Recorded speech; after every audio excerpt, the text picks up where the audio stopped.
In 2014, a team of neurosurgeons at the University of Maryland Medical Center encountered a case that would challenge everything they knew about human development.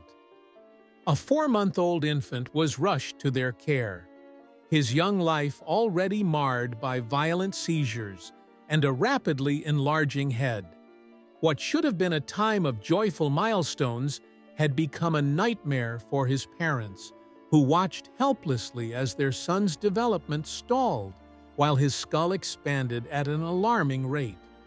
The initial diagnosis pointed to a pituitary tumor, serious but manageable.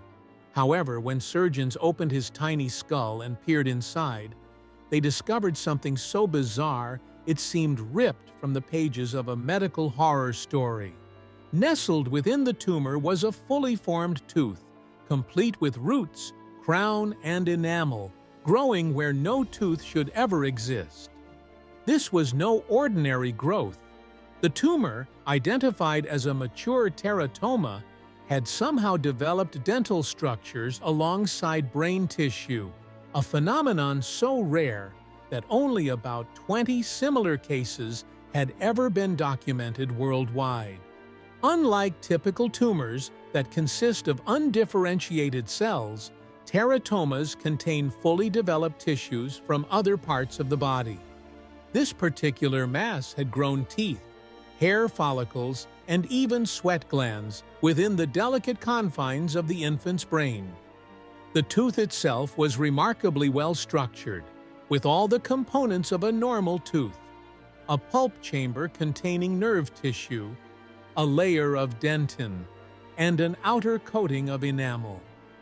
How these dental cells migrated to the brain during embryonic development remains one of medicine's most perplexing mysteries. The surgery to remove the tumor was a delicate ballet of precision and nerve.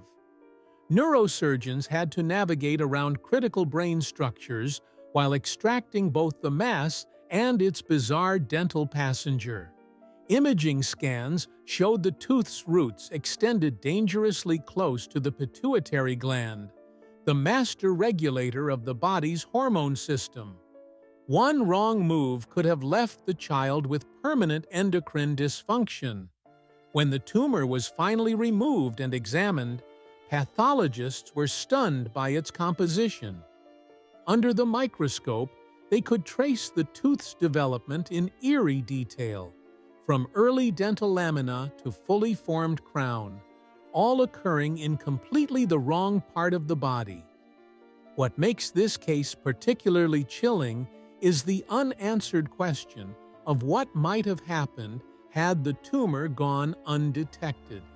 Teratomas grow at unpredictable rates, and this one had already reached 3 centimeters in diameter, massive for an infant's small skull. Left unchecked, the pressure from the expanding tumor could have caused irreversible brain damage or even fatal herniation. The tooth itself posed an additional risk. As it continued to develop, its roots might have penetrated deeper into surrounding neural tissue. This raises a disturbing possibility. Could the tooth have eventually erupted inside the child's brain, much as teeth emerge from gums? While no such case has ever been recorded, the theoretical implications are the stuff of medical nightmares. The aftermath of the surgery brought both relief and new mysteries. The child's seizures stopped immediately after the tumor's removal, and his development was catching up to normal milestones. Yet the case left neurologists and embryologists grappling with fundamental questions about human development. How do cells destined to become teeth find their way into the brain? What signals cause them to organize into perfect dental structures amidst neural tissue? Some researchers speculate these tumors originate from primordial germ cells that went astray during early embryonic migration, while others propose they're remnants of a twin that never fully developed. The truth may lie somewhere in between.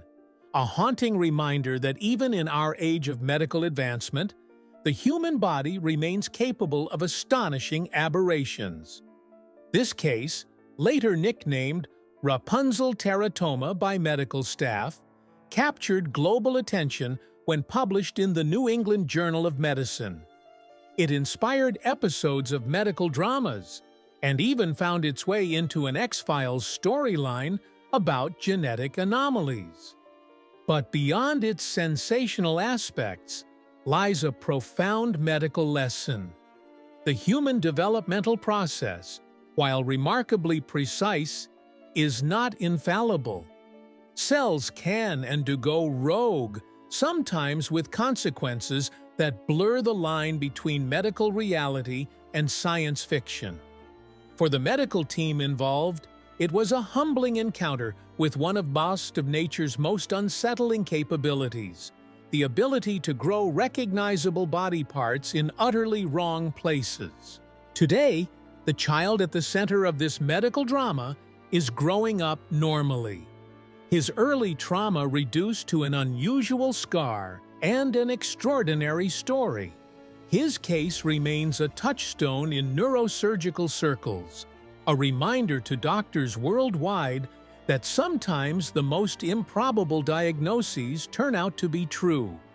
For the rest of us, it's a glimpse into the strange frontier where developmental biology meets clinical medicine, a place where teeth grow in brains and reality proves stranger than any fiction.